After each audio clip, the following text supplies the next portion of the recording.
Hey everyone, so in the last video we did this project in C++, but I did also want to do a Python version. So as a reminder, what we did in this project was that the robot will drive around and there are these landmarks here, and the robot will publish which landmark it's closest to as well as the distance. And also if the robot enters one of these zones here, then it'll print out I'm near the such and such landmark. So there are a few steps which are common to C++ and Python, for example, creating messages. I'm not going to do those again in this video, but I will reference whenever I do something or make use of something that we did in the last video. So yeah, I'm sorry about that. Maybe in a future video I'll do a better job of structuring the things that are common to C++ and Python and putting those in their own video or something like that. Okay, so let's get started. Let's start by launching the Turtlebot simulator just so that we have something to start from. Now, I believe that in a previous video we already looked at which topic is the one that will tell us where the robot is, because that's kind of the first step, is that we need to know where the robot is. So that we figured out was ODOM. So if we go ahead and ROS topic echo ODOM, we can see the messages flying by there. And let's also open up the teleop app. So ROS launch turtlebot teleop keyboard teleop, and let's make this a lot smaller so that we can actually see. So if we look at what's coming by, there's this pose field in the there's this pose field here which tells us where the robot is. So right now it's telling us that it's at approximately 0, 0, 0. But if we drive the robot forward a little bit, watch this x value right here. It turns into 0.3 now. And if I drive backwards, it goes back to 0, and now it starts going to negative. Similarly, if I turn to face the bookshelf and start driving, now you can see that the y value is increasing while the x value kind of stays the same. And if I turn all the way back and drive forward, now the y value is decreasing, now it's negative, and so on. So this is the y value right here. Okay, so basically, we know that we need to subscribe to the /odom topic somehow, and then we can just match up our position to the position of each of these landmarks. Alright everyone, so here we are in our Catkin workspace. So in the previous video we already created a package called location monitor. So let's go ahead and go inside here. So first question is kind of where do you put your Python code? So you can mix C++ and Python code in the same package. There's nothing wrong with that. So there's kind of two answers to this. One is that when you work on like a largish Python project, it often makes sense to put Python code inside the source folder in its own folder. So you would create a folder called like location monitor and then put your Python code in there. That will allow you to create reusable Python modules that other people can use. So we won't worry about that right now, but I'll probably do a tutorial on that in the future. Another place that people will put their Python code is just in a folder called scripts. So scripts is kind of like where you can put executable like bash scripts, but you can also put Python scripts in there. And usually you'll just put small programs in here, small programs that are executable, so they have a main function. So that's what we'll do here. First thing we're going to want to do is look up the ROS tutorials, so just Google it or find your way to the ROS tutorials and search for the writing a simple publisher and subscriber in Python. And then here it describes how to do a publisher first, but we're actually going to do a subscriber first. Reason being, we need to subscribe to the robot's location in order to know where it is. And then based on that, we can figure out how close we are to the landmarks and so on. So now I generally like to use the word node for Python programs that are going to be nodes in themselves. So I'll go ahead and call this location monitor node. So let's just start by seeing if we can get the location of the robot. So of course there's just a little bit of boilerplate that we need to write first. Starting with the shebang line, this sort of tells Bash what program to use to execute this script. Then we need to check if this file is being run, or if this module is being run as a main module, and if so, it will call the main function. Next, we'll call rospy.init node. So this will be the thing that sort of makes this program into a ROS node. We'll go ahead and just call it location monitor. So this will be the name of the node. And then at the end, we're going to want a rospy.spin. So spin basically causes, the way rospy works is that there's basically a loop that runs and checks for callbacks to execute, like if you have a publisher or a subscriber, these all involve callbacks. So and this will actually just run forever until either your program crashes or you Control-C to exit the program explicitly. Next thing we're going to need is our subscriber. So we're going to subscribe to the ODOM topic as we discovered earlier. And then we need the type of the topic. So in this example here, the type is string, but probably our odometry message is not a string. So we can figure this out using ROS message show. And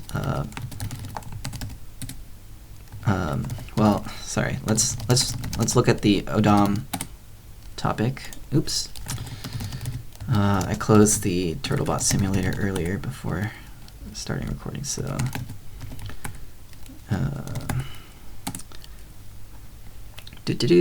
all right, so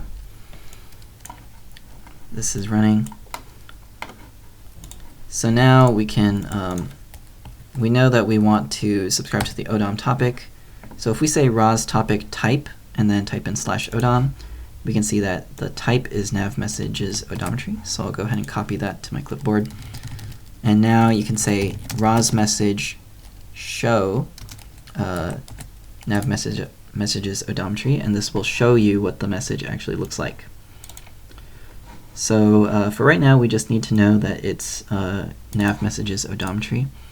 Whereas in this tutorial here, they have standard messages string. So we want, oh, I forgot to import rospy, of course. So we want, instead of from standard messages.message, we will say from nav messages.message import odometry.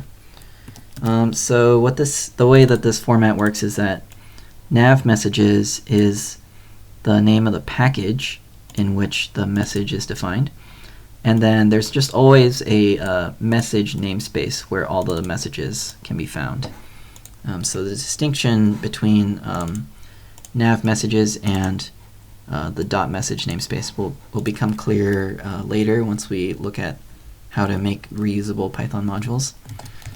Just to prove that nav messages is a real thing, you can actually look at you can search for the ROS wiki for nav messages and see that it is indeed a package and that it defines several messages and services, including the one that we're actually interested in here called odometry.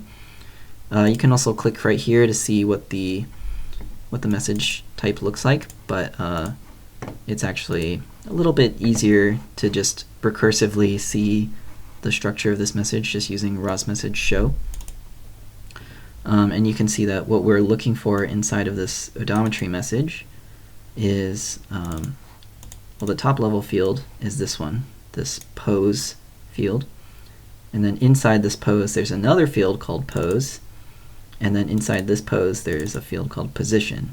And then inside position is X and Y. So there's several different layers there that we need to go through, but we'll get there. So again, back to the tutorial. To subscribe, it's pretty simple. You just say rospy.subscriber, then you give the name of the topic, and then you give the class, the message class. So this is not a string. This is the actual message class. And then you give it the callback that you want to do. Now, in our case, we're going to do a lot of I guess for right now, we'll actually just do a bunch of global variables and such. But it's very simple to avoid global variables, so maybe we'll do that later. So instead of calling it data as they do in this tutorial, I'm going to call it message. That's just my personal preference. So again, we need to extract the X and Y position from this message. So if we look at the message type, you kind of have to just remember it, or you can sort of pull this out and look at it here. So we have message here, which represents the odometry message that we're getting, and then we want the pose. So it's going to be pose dot, and then another pose here. So pose dot pose, and then inside of pose we have position. So it's pose dot pose dot position dot x. And then we can do the same here, except we just have y's instead of x's. And now we can just sort of test that we have the right position. So we'll just go ahead and print this out.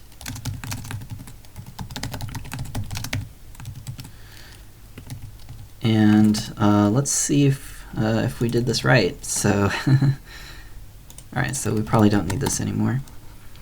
What we will want, though, is another little terminal window just to run the teleop app, and that way we can drive the robot around and watch the location change according to our script. So to do this, you can just there's one more thing that you need to do. So the nice thing about developing in Python is that you don't really need to edit CMake lists or package.xml that much in order to just write a node. But what you do need to do is that you need to mark your node, in this case location monitor node.py, as executable. And you can do that using the change mod command and just say +x, and this will add an executable bit to it. And you might see it turn green or change color in your terminal. This kind of indicates that it's executable.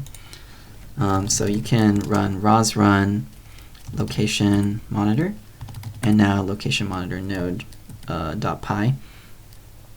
The reason why we have location monitor node is that in our previous tutorial we created a C++ version of this node, and it's called location monitor node. So this will actually run the C++ version. If we add .py, then it's referring to this. So that's just one thing to a little idiosyncrasy of our tutorial, because we're implementing the same thing in C++ and Python. So if we actually run it, you can see that it says the x is approximately 0 and the y is also approximately 0. Let's try and get this on. Let's see, it's set to the negative 10 to the negative 5th power there, so we can ignore that a little bit right there. Now let's drive the robot around a little bit. So if I drive it forward, the x increases, drive it backwards, x decreases. So that's consistent with what we saw before, but we can also just sort of look at it side by side with the actual odometry topic. And you can see that the position is negative, the x is negative 0.37 in both, and the y is positive 0.15 in both. So we do indeed have the right odometry information. So let's go ahead and shut this node down, and let's go back here. So now what we want to do is to actually compare the position of the robot to the position of all the landmarks. So the first thing we're going to need to do is add all of the landmarks. And again, we need to do a global variable here because in order to get information into the callback takes this signature, which is just a single message. So we can see how to get around doing the global variables later, though. So in our previous tutorial, we figured out where the locations are, and we hard-coded it into our program, which is fine just for demonstration purposes. All the usual like software engineering practices apply to ROS as much as anything else, but for these tutorials, we're not going to obey them. So, and this is already conveniently formatted for us to basically just paste right into Python. So I just pasted this from C++ to Python. We'll represent the landmarks just as a tuple for now, where the first entry is going to be the name of the landmark, and then the second entry will be the X position, and then the third entry will be the Y position. So you can look at one of the previous videos where we actually drove the robot around and figured this out, figured out all these locations. So now let's go ahead and compute which one is the closest. So to do this, we're probably going to want to iterate over all of the landmarks. So let's first of all just figure out what the name of the closest landmark is and also the distance, and we'll set them both to none for now. Now let's iterate over these. Let's just call it L name, LX and LY. And we'll write a distance function, so we'll say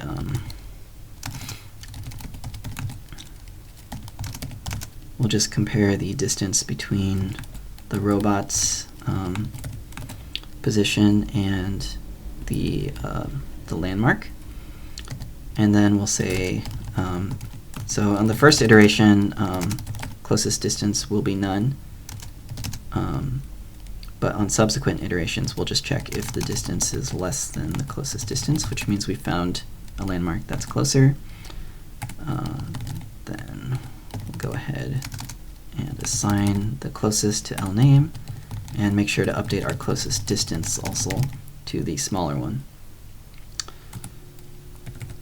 And then here we'll do something with closest. In our case, we're going to actually publish it. Let's just also write our quick distance one. So we'll have our x1, x2, y1. Oops, let's do it. x1, y1, x2, y2. And let's see, xd will be x1 minus x2. This is just pretty standard, just equation for figuring this out.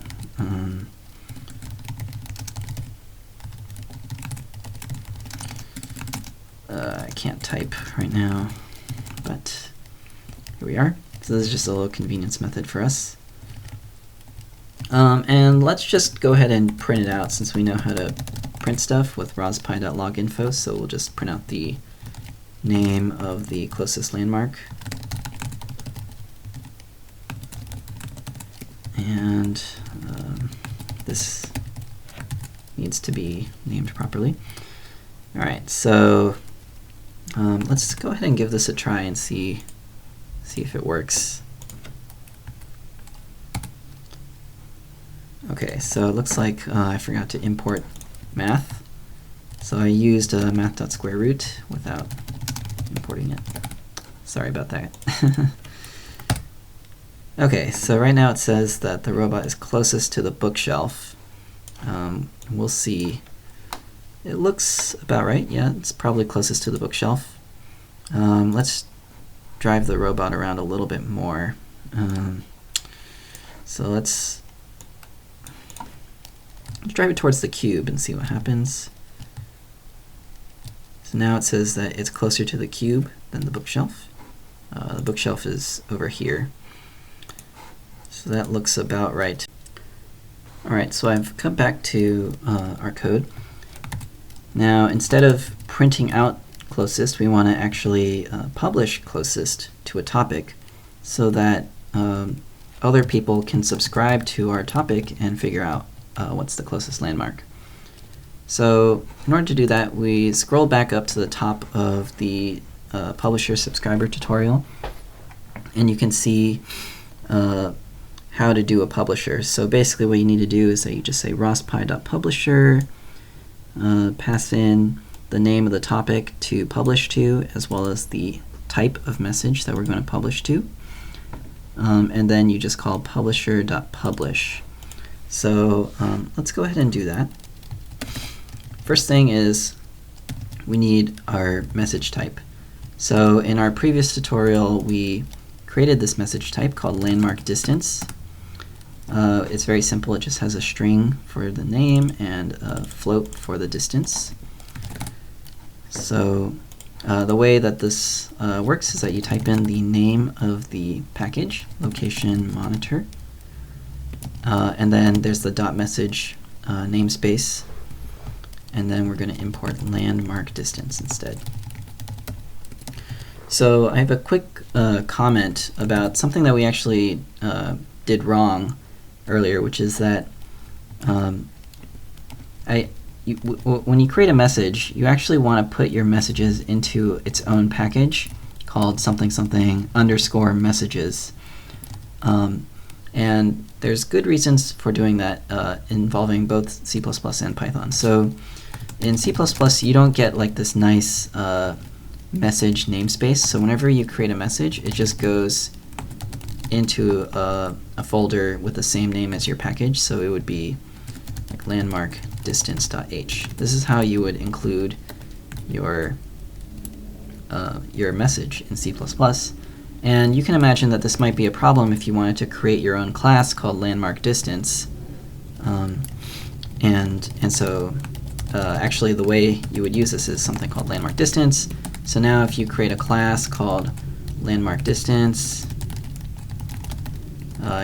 and you wanted to put all your code inside the location monitor namespace, you can see that this will become a problem for you because now you have a naming conflict with the generated message. Now in Python you do get a little bit of protection from that, but one issue that you might run into is that if you named this file location monitor.py, so if you recall, we actually named ours underscore node, which is kind of a happy coincidence that it's a good idea to put the word node at the end of your nodes. But it's just kind of a happy coincidence that we didn't name it location monitor.py. This is a perfectly reasonable name to use. But if you do this, then this location monitor will be interpreted as a module of its own. And so that will conflict with this module right here.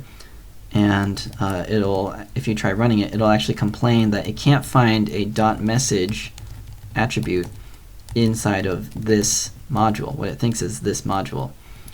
And so basically the TLDR of that is that if you create a message inside of your own package, then you can't have a Python file with the same name as your package. You can't create a Python file named location monitor, or else it won't work. So it's actually a better idea to always create messages inside of their own package named something something messages, which we didn't do in these tutorials, but I hope to do that in the future so that we get experience doing it right.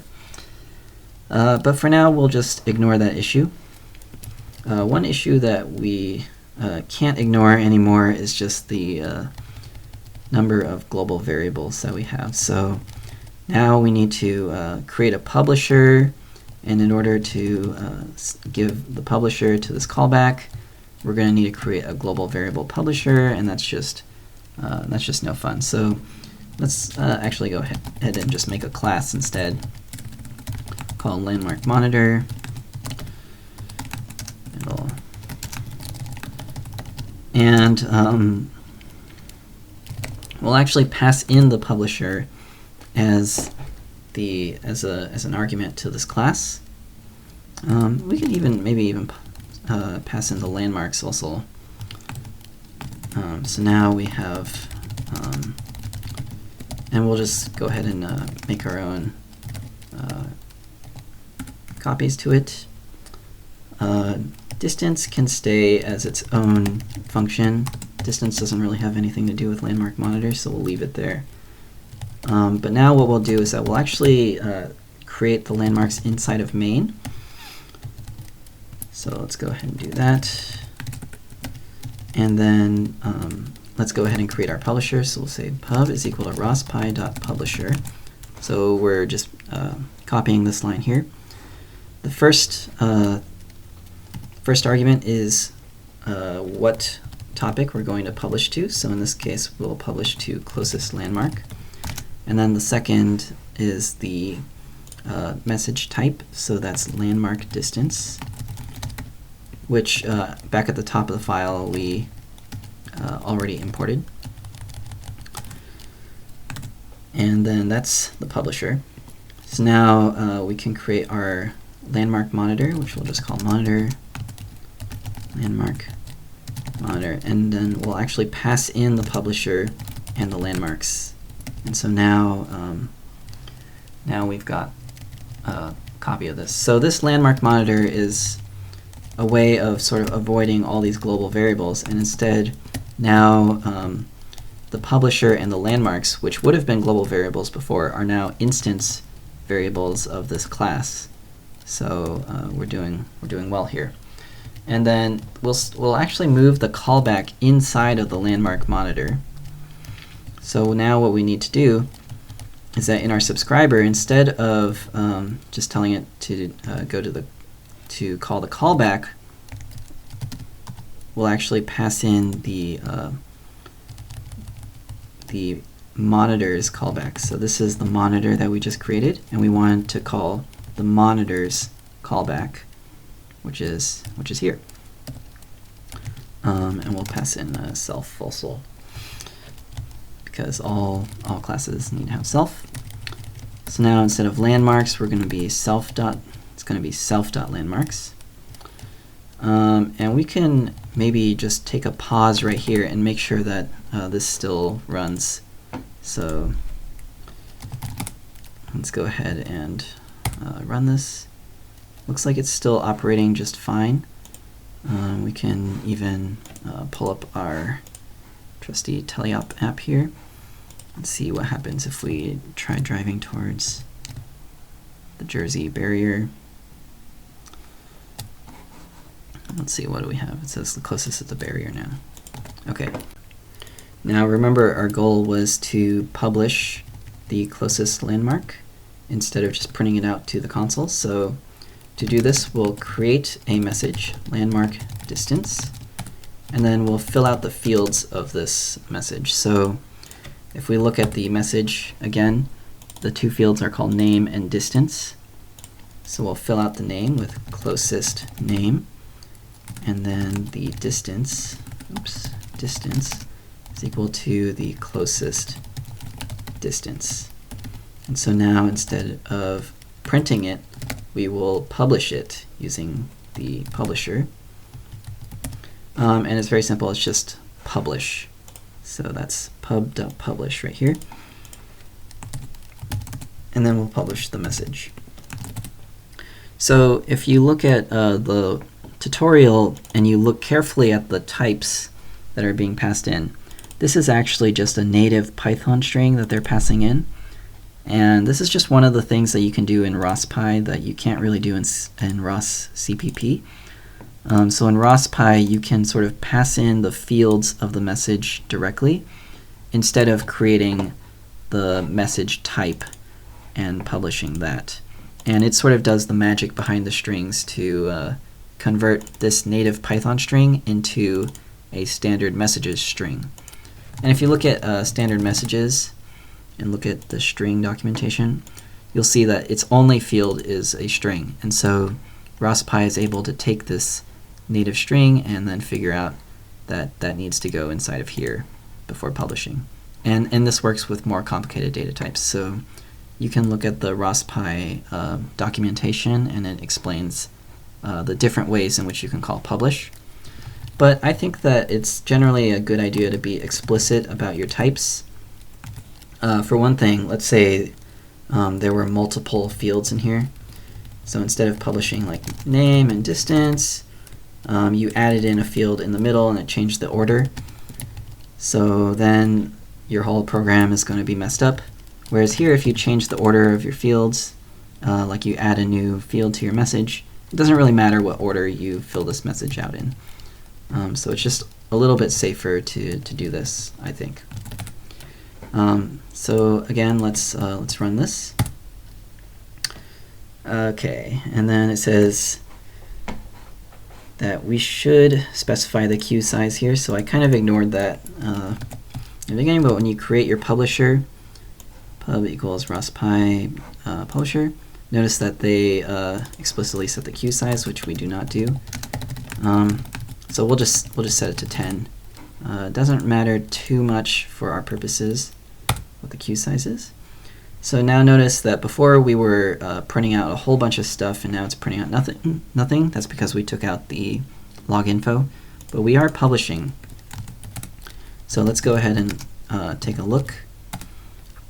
If we ROS topic list, we'll see there's the topic that we're publishing to, closest landmark. So now let's go ahead and ROS topic echo the closest landmark. And now you can see it says that we're closest to the barrier. So let's try and, how can I position all these windows so that we can see everything? Okay, so let's try driving towards the bookshelf now. You can see that the distance to the barrier is increasing. And now we're closer to the cube than we were the barrier, at about 1.4 meters in between is where they're equidistant. Or, yeah, about 1.4. And the barrier is actually like somewhere around here. It's not like this corner or anything. If you look at our previous video, you'll see that. Cool, so we've published this, but we did also want to do one more thing,